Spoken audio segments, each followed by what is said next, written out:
Bonjour à tous et bienvenue sur Média Libre. Aujourd'hui, nous partons à la découverte du premier pays ouvertement libertarien au monde, le Liberland.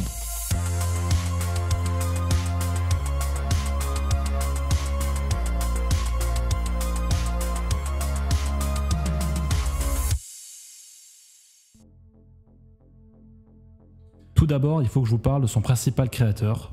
Vít Jedlička. Vít, on va l'appeler Vít, est un homme politique de la République tchèque. À la base, il est membre du Civic Democratic Party, un parti de centre-droit important de la vie politique tchèque. Il a ensuite rejoint le Free Citizen Party, un parti plus libéral, avec pour ambition de réduire la corruption du pays. Sauf que son objectif de faire de la République tchèque la seconde Suisse d'Europe, ou même tout simplement de changer l'opinion générale quant au libéralisme, est un échec. Et c'est comme ça qu'il se dit, pourquoi pas créer mon propre pays ? Il va donc s'allier avec d'autres libertariens ou d'autres personnalités issues de la droite, et ensemble ils vont donc se donner l'objectif de créer le premier pays ouvertement libertarien au monde.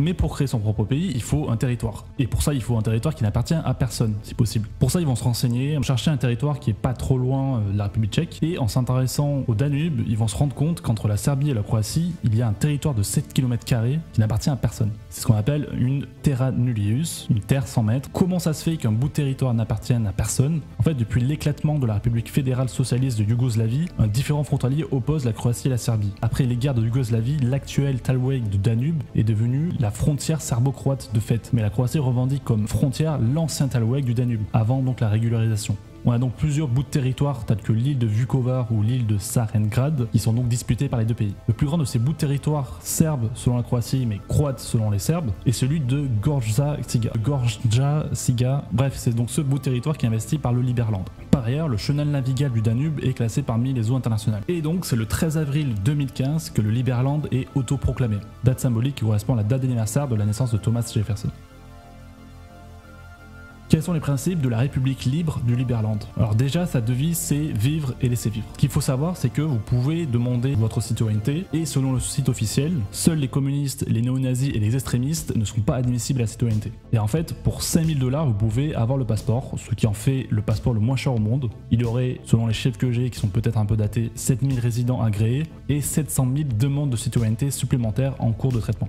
Comme le nom l'indique, le Liberland est une république, il y a un président et un gouvernement avec des ministres. Alors pour l'instant, il y a un gouvernement provisoire et c'est Vít lui-même qui est le président en attendant la tenue des premières élections. Le type de gouvernance du Liberland se veut comme une espèce de fusion innovante des principes de gouvernance d'une entreprise et d'une démocratie directe à la Suisse. Le Liberland met à disposition un wiki ou encore un GitHub où vous pouvez notamment consulter la constitution. Elle reprend énormément de concepts propres au libertarianisme et je vous invite à voir ma vidéo sur le sujet si vous voulez en apprendre plus, comme le droit naturel ou le principe de non-agression. D'ailleurs, dans la Constitution, il y a l'interdiction de l'endettement de la nation. Alors en termes de monnaie, le Liberland accepte toutes les devises, mais encourage l'utilisation de leur crypto. En effet, il y a le Liberland Dollar, qui est un token qui peut être utilisé pour faire du commerce, mais qui ne peut pas être utilisé dans le cadre des élections. Mais par contre, il y a un autre token spécial pour voter pour les élections ou le référendum, permettant une séparation des pouvoirs. Ce deuxième token, c'est le Liberland Merit, qui est décrit comme une sorte de récompense pour participer à la vie politique du pays, et dont la quantité sera limitée à 70 millions. La fiscalité est basée sur le principe de volontariat, c'est-à-dire que les taxes, les impôts sont volontaires et l'on peut choisir les projets que l'on veut financer.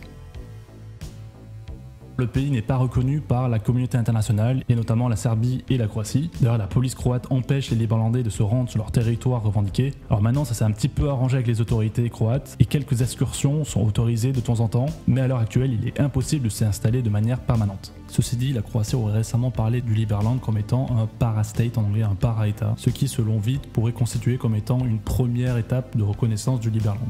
Du point de vue de la France, on a un ambassadeur officiel du Liberland, Pierre-Louis Boitel, qui a été nommé par Vít. D'ailleurs, Vít répondra à l'invitation d'Aurélien Véron, président du Parti libéral-démocrate, pour effectuer sa première visite officielle en France le 20 juin 2015. Du point de vue de la Suisse, Niklas Nicolaissen, un homme d'affaires danois spécialisé dans les crypto-monnaies, veut faire du Liberland le 27e canton suisse. Si les Liberlandais ne peuvent pas aller sur leur territoire physiquement, ils peuvent y aller virtuellement. En effet, le cabinet d'architecte Zaha Hadid a créé dans le métavers le Liberland, ou en tout cas un espace dédié pour les milliers de citoyens, sans se faire arrêter par la police croate. Alors l'aventure continue, il y a toujours régulièrement des nouvelles du Liberland. Sur Medium notamment, j'avais vu passer le bilan 2023. En effet, ils ont réussi à occuper le Liberland pendant plus de 150 jours. Apparemment, il y a eu le premier mariage qui a été célébré au Liberland. Il y a eu la première fête de Noël et ils ont lancé des bureaux à Washington, Mexico City, Buenos Aires et Belgrade. D'ailleurs, des représentants liberlandais étaient présents à l'inauguration de la présidence de Milei.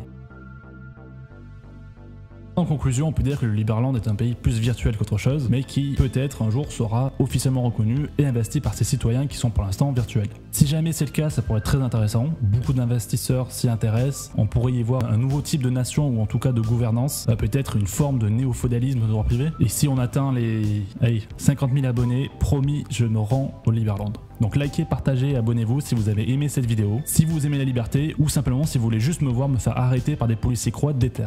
C'était le Média Libre, à la prochaine.